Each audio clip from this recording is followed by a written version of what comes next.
not just while they're in the armed forces. Under the new bill that's going through Parliament, I will be responsible for laying before Parliament every year a report on the Armed Forces Covenant, that is, the welfare of our serving personnel, their families and veterans. So it will be really under my remit to make sure there's coordination. Do a web search and it's clear that coordination is needed. The public is giving to our armed forces more than at any other time since the Second World War. The Royal British Legion's poppy appeal and Help for Heroes alone raised almost £60 million last year. And then there's the smaller charities, each trying to do their bit for our veterans. So why isn't it working? A quick search online reveals that at worst there's hundreds of charities, at best there's thousands of charities. But the danger is that there's no real coordination and there's considerable duplication. The danger is that the message will get through that there's no longer a need. There is need. There's great need.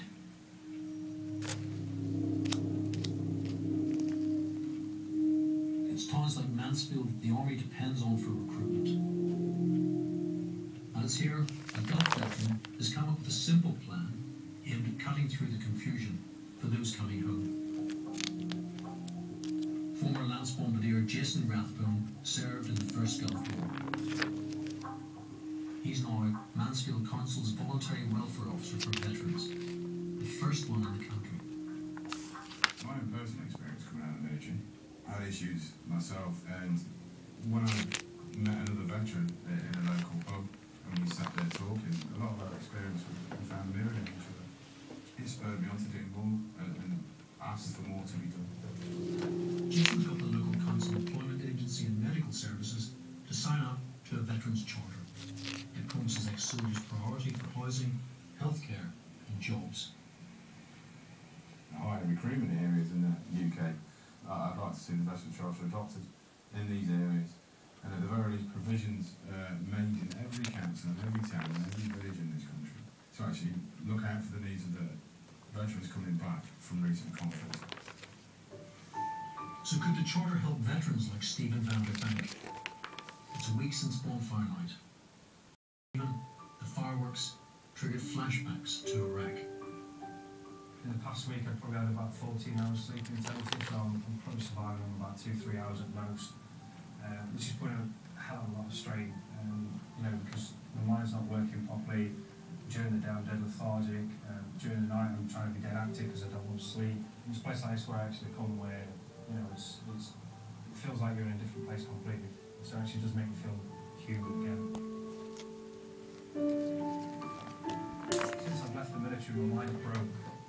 I have flashbacks with certain smells that triggers it.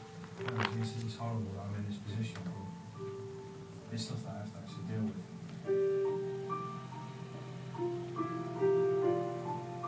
It's a one-on-one struggle, and not knowing where to go and not where to turn to or someone to speak to. You feel like you're by yourself. Like all the guys I've met, Stephen tried to cope alone, but unlike the others, he lives in Mansfield and discovered it had a welfare officer, Jason Rathbone.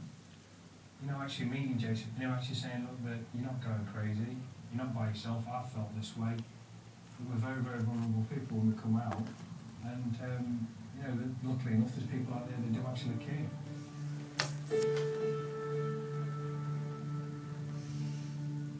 Now, thanks to Jason's charter, Steve gets a 10